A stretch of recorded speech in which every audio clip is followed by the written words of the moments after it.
Hi, I'm Misty, and today I'm going to be reading Arthur's Christmas by Mark Brown. Arthur and DW had been in the drugstore a long time. "For heaven's sake," DW said, "this store is full of presents. Pick one and let's go." "It has to be just right," said Arthur. "I want Santa to like it." "Well, hurry up," said DW. "I want to get home and see if Grandma's there and how many presents she brought me." At home, DW added 10 more things she wanted to her Christmas list and copied it over in red pencil. Arthur and DW cheered when they heard the car in the driveway. "Grandma, are there presents in there for me?"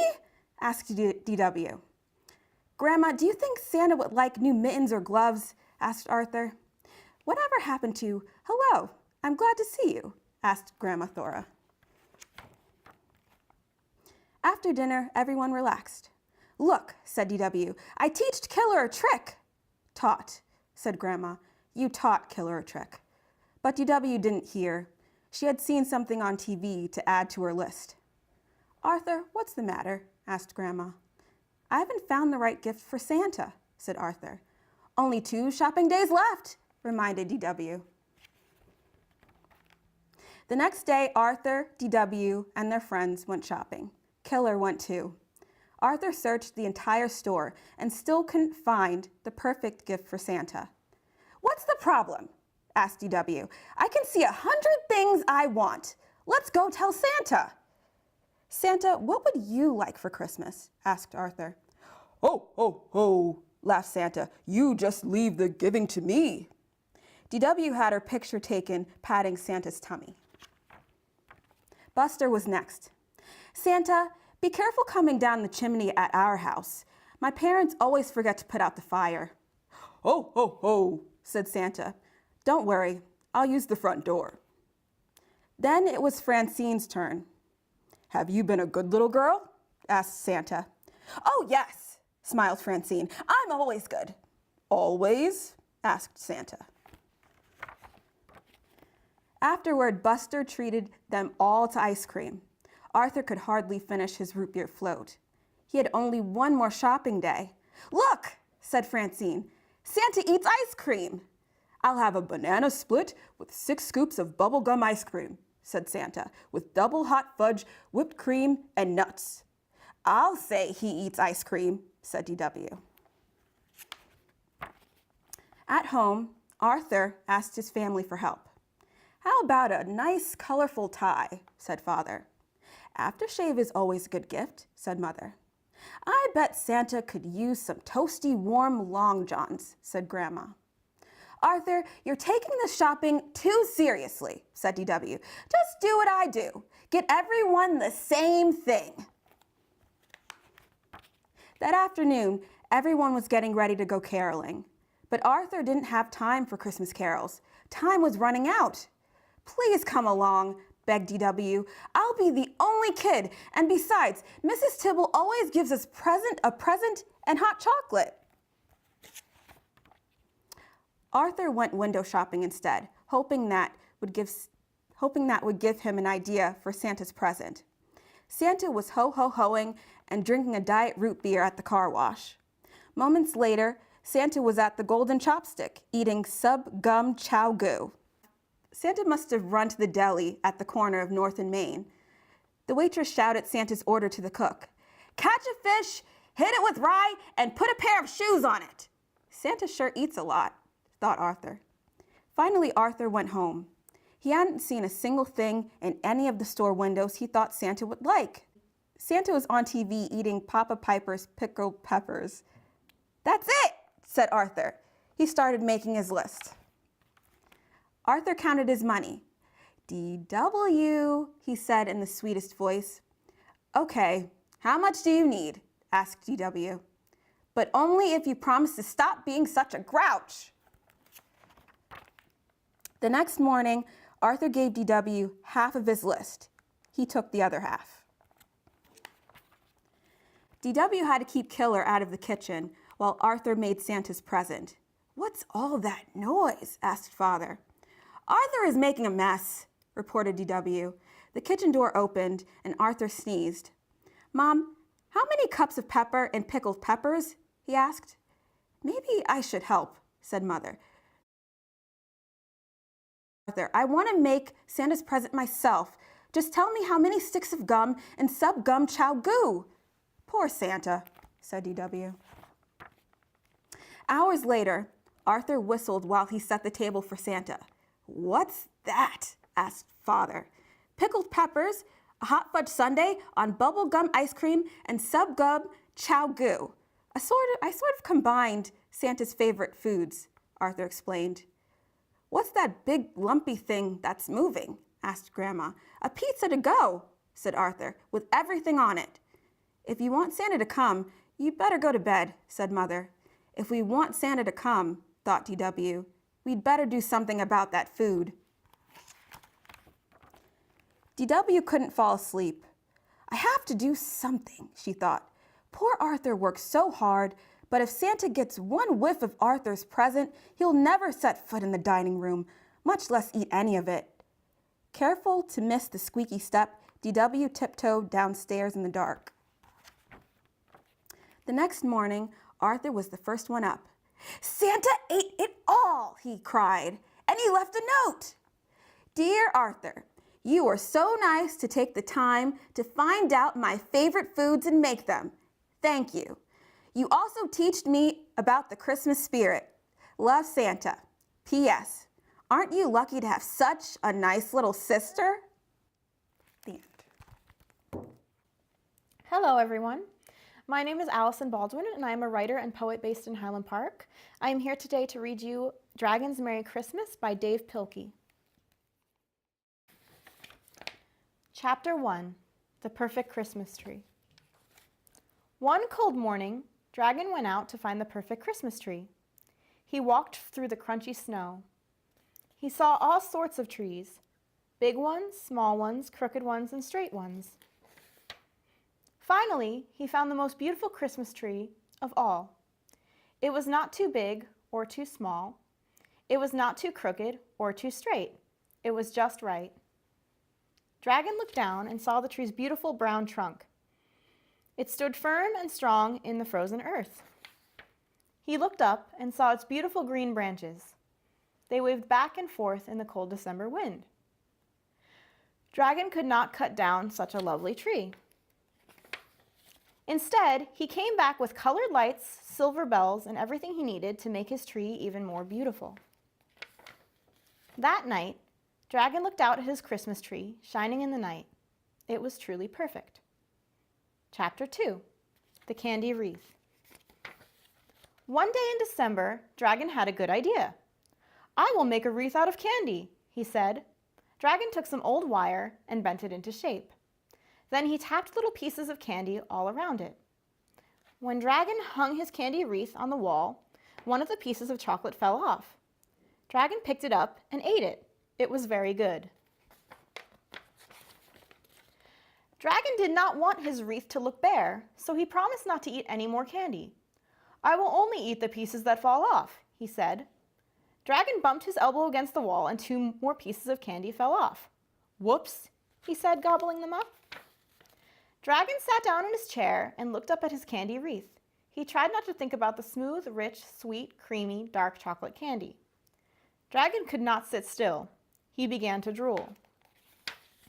Suddenly, Dragon could not stop himself. He shook the candy wreath back and forth and then jumped up and down on it until every last piece of candy had fallen off.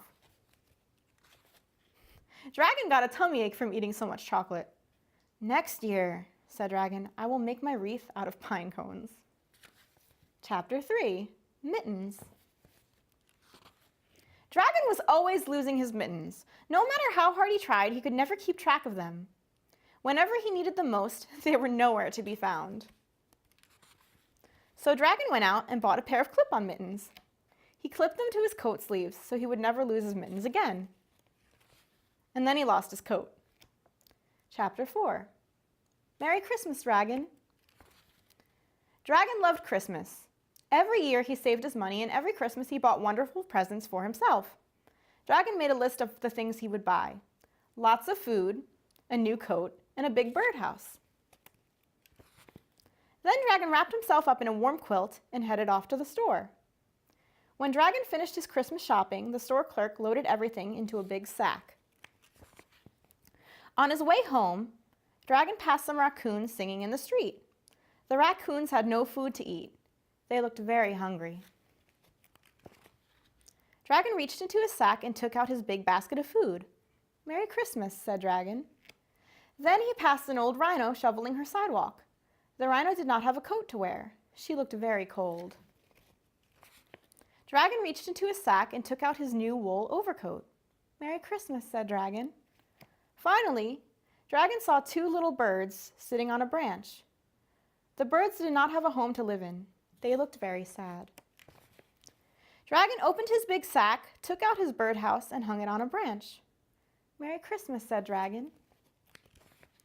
When Dragon got home, his big sack was empty. There were no presents left for him, but Dragon did not feel sad. He went upstairs to his quiet room and crawled beneath his soft, warm quilt. And later, as he slept, Dragon dreamed he heard angels singing in the starry night. Merry Christmas! Hi everyone, I'm Jad, and I'm the literary curator of Collab Arts in New Brunswick, and I'm here to read to you today The Polar Express, written by Chris von Allsburg. On Christmas Eve, many years ago, I lay quietly in my bed. I did not rustle the sheets. I breathed slowly and silently. I was listening for a sound a friend had told me I'd never hear, the ringing bells of Santa's sleigh. "There is no Santa," my friend had insisted, but I knew he was wrong.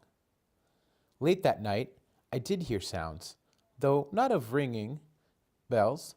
From outside came the sounds of hissing steam and squeaking metal.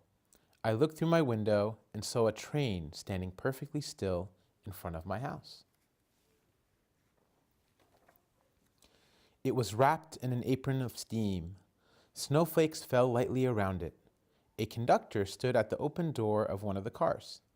He took a large pocket watch from his vest, then looked up at my window. I put on my slippers and robe. I tiptoed downstairs and out the door. "All aboard!" the conductor cried out. I ran up to him. "Well," he said, "are you coming?" "Where?" I asked. "Why, to the North Pole, of course," was his answer. "This is the Polar Express." I took his outstretched hand and he pulled me aboard. The train was filled with other children, all in their pajamas and nightgowns. We sang Christmas carols and ate candies with nougat centers as white as snow. We drank hot cocoa as thick and rich as melted chocolate bars. Outside, the lights of towns and villages flickered in the distance as the Polar Express raced northward. Soon, there was no more lights to be seen.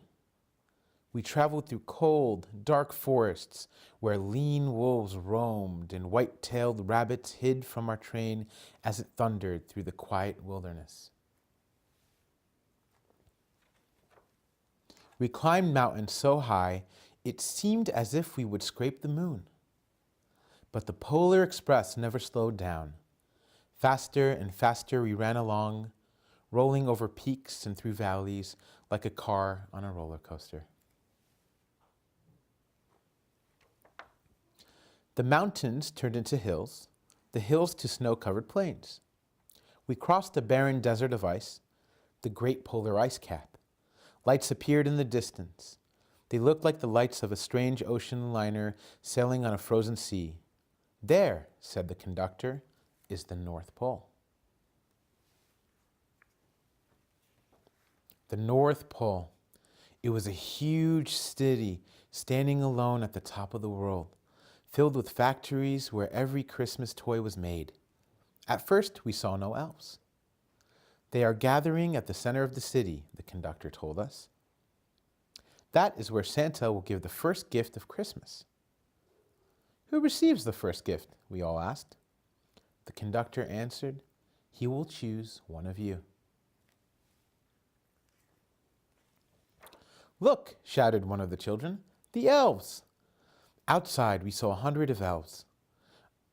As our train drew closer to the center of the North Pole, we slowed to a crawl, so crowded were the streets with Santa's helpers.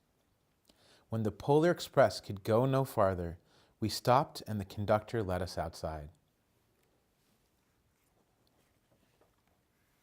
We pressed through the crowd to the edge of a large open circle. In front of us stood Santa's sleigh. The reindeer were excited. They pranced and paced, ringing the silver sleigh bells that hung from their harness. It was a magical sound, like nothing I've ever heard.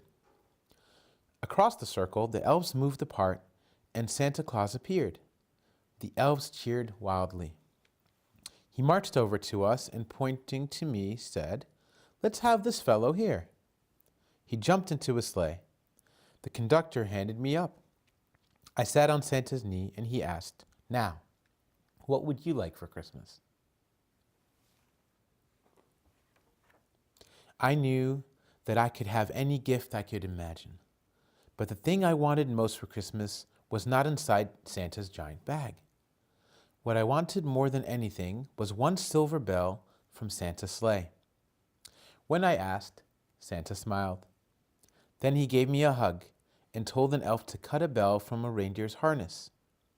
The elf tossed it up to Santa. He stood, holding the bell high above him, and called out, "The first gift of Christmas." A clock struck midnight as the elves roared their approval. Santa handed the bell to me, and I put it in my bathrobe pocket. The conductor helped me down from the sleigh. Santa shouted out the reindeers' names and cracked his whip. His team charged forward and climbed into the air. Santa circled once above us, then disappeared in the cold, dark polar sky. As soon as we were back inside the Polar Express, the other children asked to see the bell. I reached into my pocket, but the only thing I felt was a hole. I had lost the silver bell from Santa Claus's sleigh. "Let's hurry outside and look for it," one of the children said. But the train gave a sudden lurch and started moving. We were on our way home. It broke my heart to lose the bell. When the train reached my house, I sadly left the other children. I stood at my doorway and waved goodbye. The conductor said something from the moving train, but I couldn't hear him. "What?" I yelled out. He cupped his hands around his mouth. "Merry Christmas!" he shouted.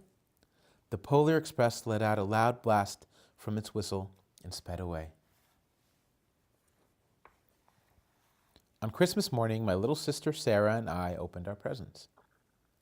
When it looked as if everything had been unwrapped, Sarah found one last small box behind the tree. It had my name on it, and inside was the silver bell. There was a note. "Found this on the seat of my sleigh. Fix that hole in your pocket. Signed, Mr. C." I shook the bell. It made the most beautiful sound my sister and I have ever heard. But my mother said, "Oh, that's too bad." "Yes," said my father, "it's broken." When I'd shaken the bell, my parents had not heard a sound. At one time, most of my friends could hear the bell, but as years passed, it felt silent for all of them. Even Sarah found one Christmas that she could no longer hear its sweet sound. Though I've grown old, the bell still rings for me, as it does for all those who truly believe. Hi, my name is Fania, and I'm going to be reading Elmo's 12 Days of Christmas. It's a Sesame Street book by Sarah Albee, illustrated by Maggie Swanson.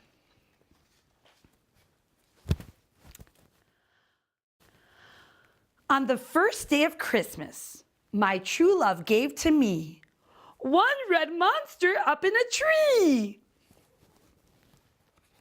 On the second day of Christmas, my true love gave to me 2 yummy cookies and a red monster up in a tree. On the third day of Christmas, my true love gave to me 3 French friends, 2 yummy cookies, and a red monster up in a tree.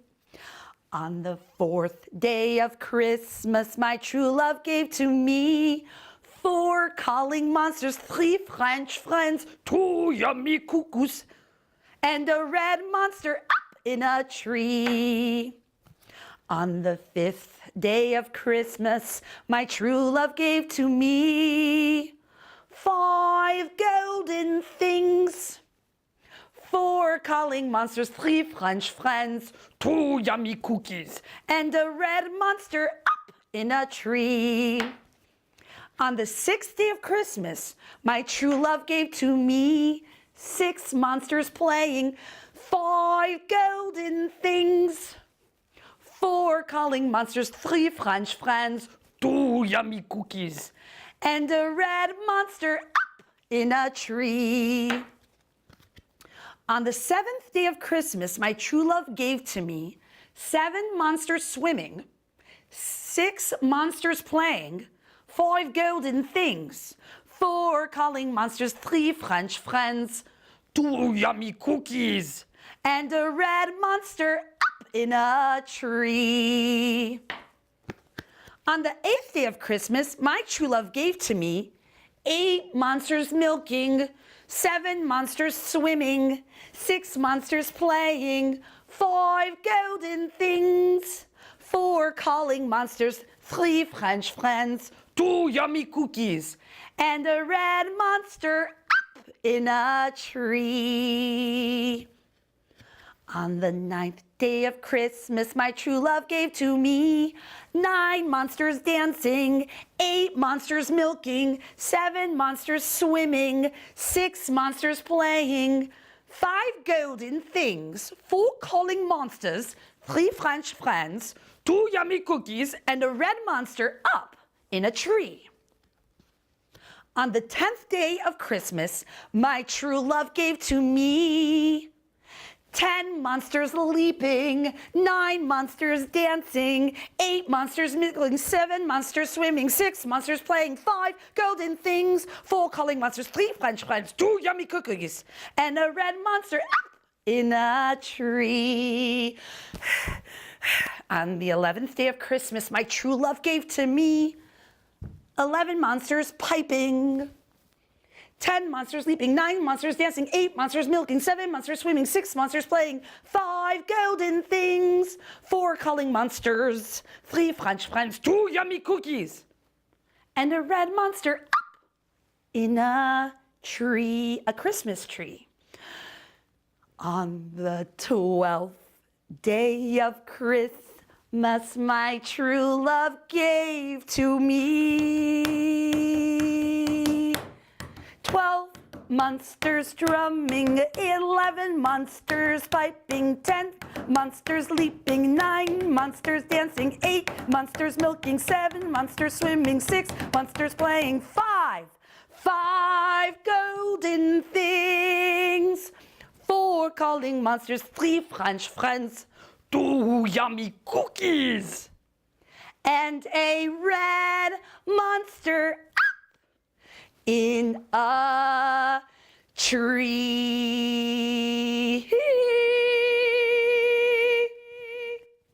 The end. Good evening, everyone.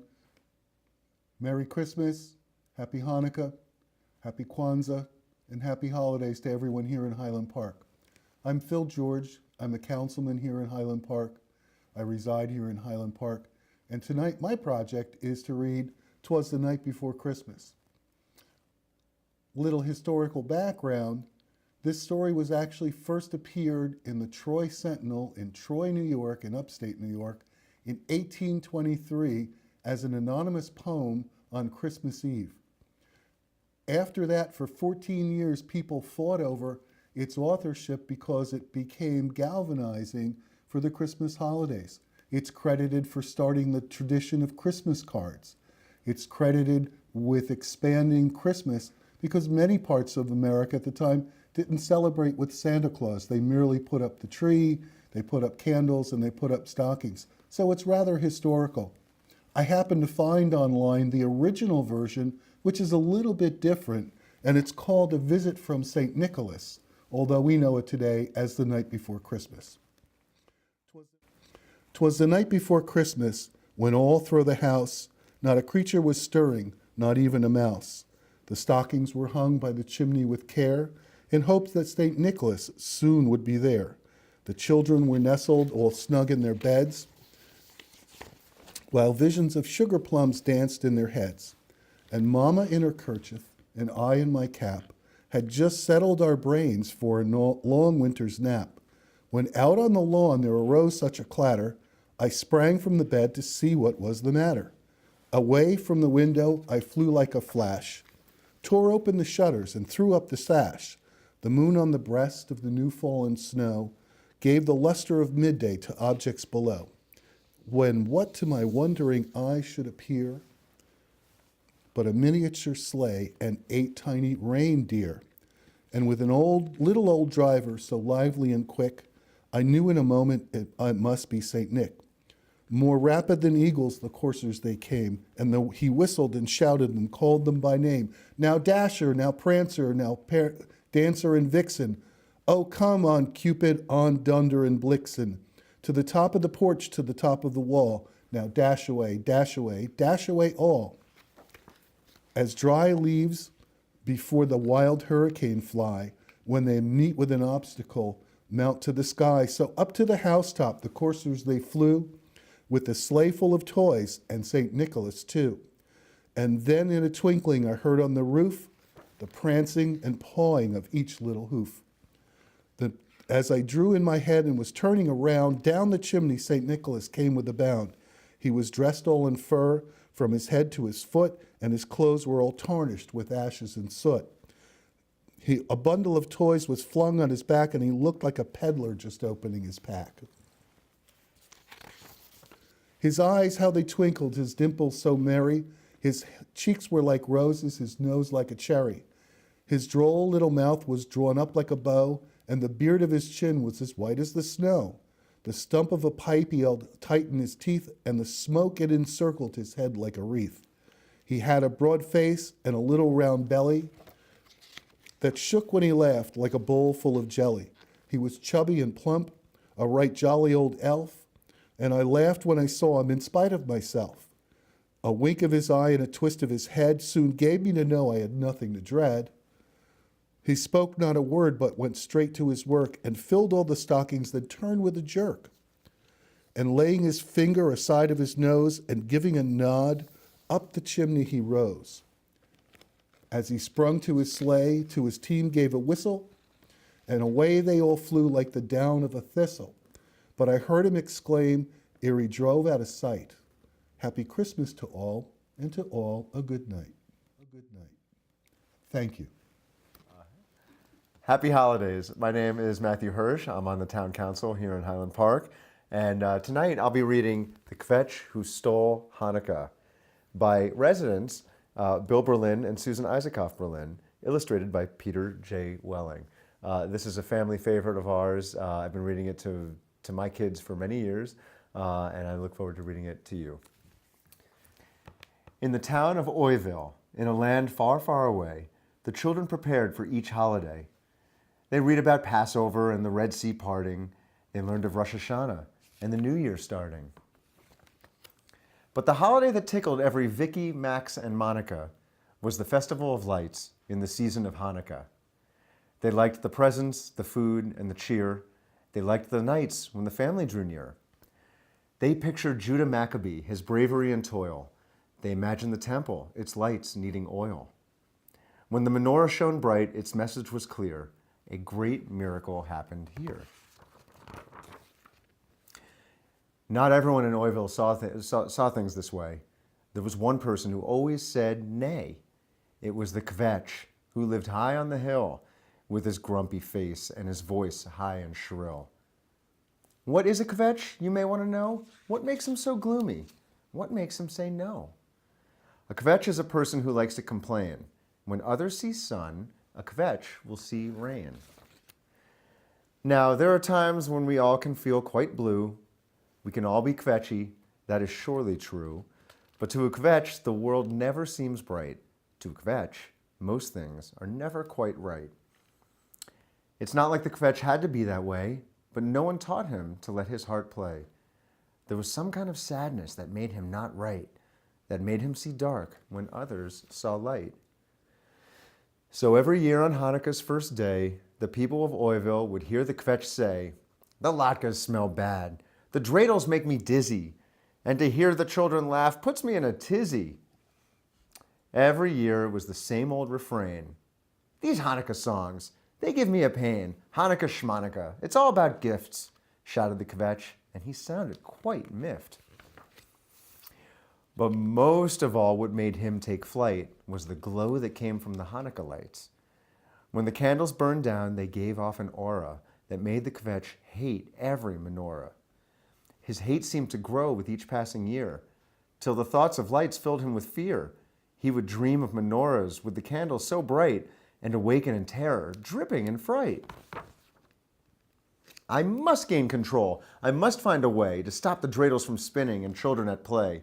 There will be no latkes, no more will they fry, no Hanukkah gelt, no new toys to try."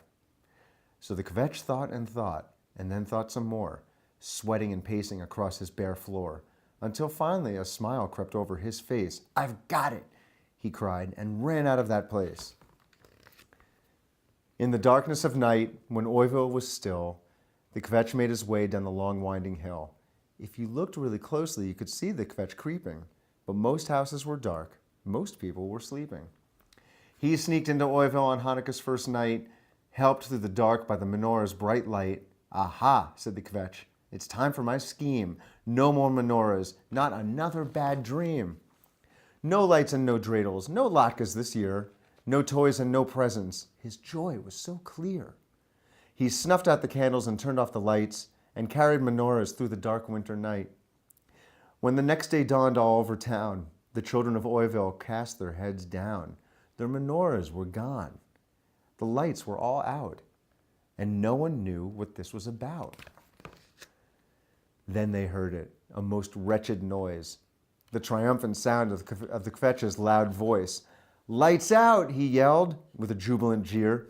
"There will be no Hanukkah in Oiville this year." He took the menorahs to the top of the hill. He set them all down with unusual skill.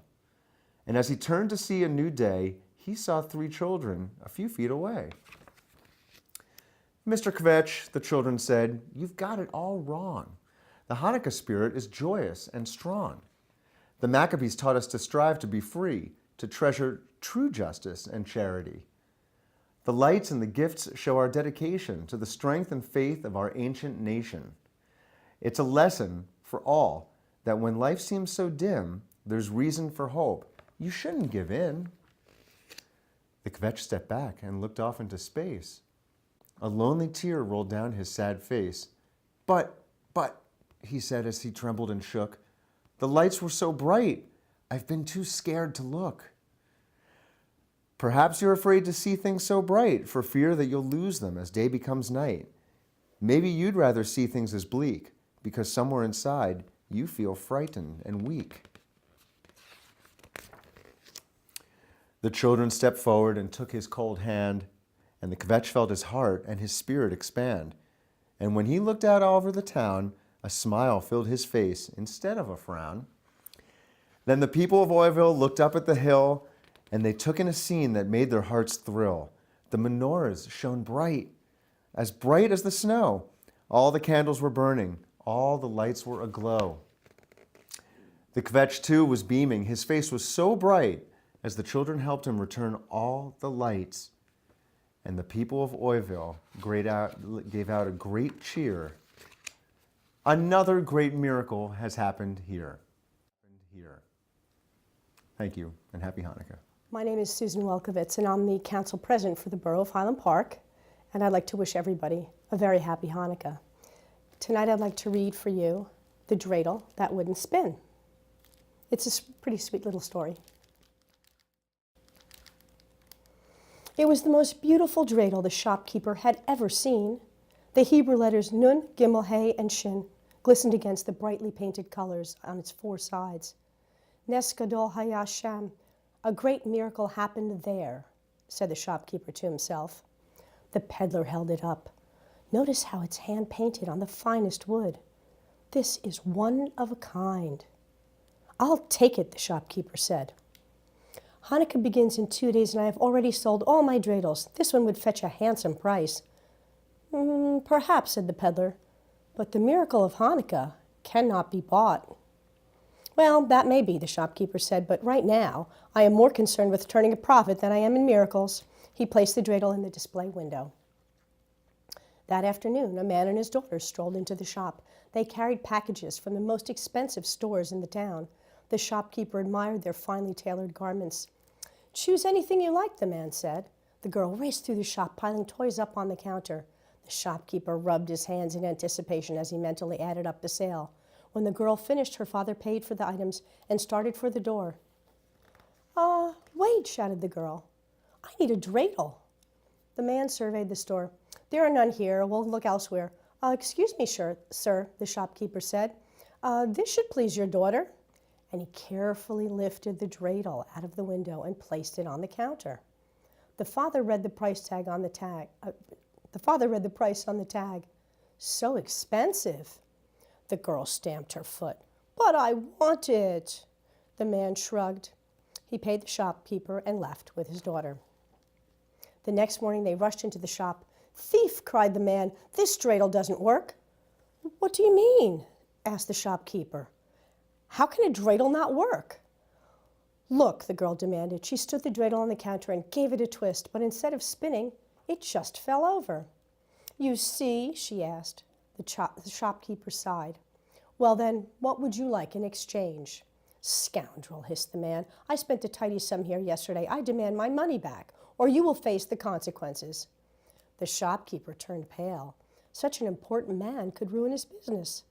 Of course, sir. Here you are. I don't wish to argue.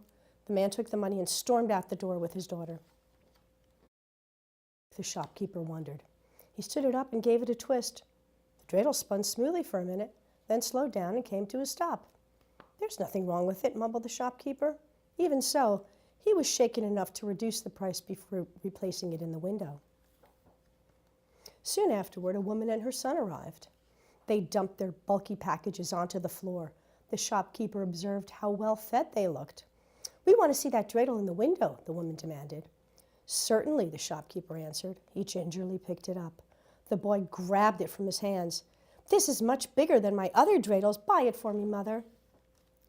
The shopkeeper forced a smile as the boy repeatedly tossed the dreidel into the air and caught it.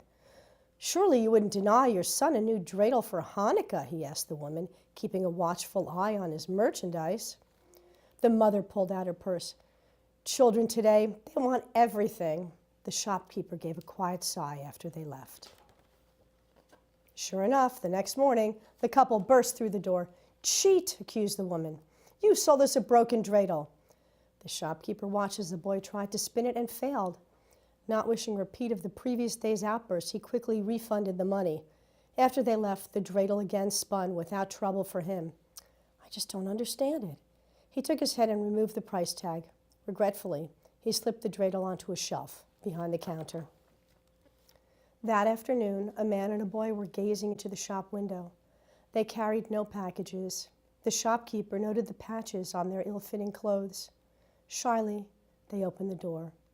Pardon us, said the man. We have no money to spend, but it is almost Hanukkah, and your toy shop is so cheerful. May we come in just to look? The shopkeeper hesitated, but no one else was in the store, and the boy looked so hopeful, he gestured for them to come in. The boy's face lit up as he took in the wonders of the toy shop. He touched nothing, but pointed to everything. See, Father, the funny smile on that doll? And look at the markings on that Noah's Ark. And how soft that stuffed bear must be. Thank you for bringing me here, Father. The shopkeeper's heart was touched. Here was a child who saw beyond price or appearance, one who understood what was truly precious. The man put his arm around his son and then turned to the shopkeeper. Thank you, kind sir, for allowing us into your wonderful store. May you be blessed by the miracle of Hanukkah. Wait, friends, the shopkeeper called as his visitors turned to leave. I would like you to have this. He gently held out the dreidel. It's beautiful, the boy cried. He gazed at the bright, joyful colors and letters that sparkled like a menorah's candles. "It looks just the way Hanukkah feels, doesn't it, Father?" "This dreidel is indeed special," agreed the man. "We cannot accept such a fine gift." "Yes," said the shopkeeper, "the dreidel is beautiful, but twice I have sold it, and both times it was brought back because it wouldn't spin. You would be doing me a favor by taking it." After thanking the shopkeeper, the boy turned to his father. "May I try it?" he asked. The father nodded. Gently, the boy stood the dreidel onto its tip. Then, with a flick of his fingers, he gave the stem a twist. The dreidel spun gracefully on the countertop, its letters shimmering amidst the swirl of colors. They watched in awe as the dreidel spun for several minutes, longer than any dreidel they had ever seen. At last, it stopped and fell onto one side. They all blinked in astonishment. The letter Gimel had transformed into the letter Kaf, and another letter, Shin, had changed to the letter Pei. The shopkeeper immediately understood why. "Nes katan haya po," he said quietly in Hebrew. "A small miracle happened here."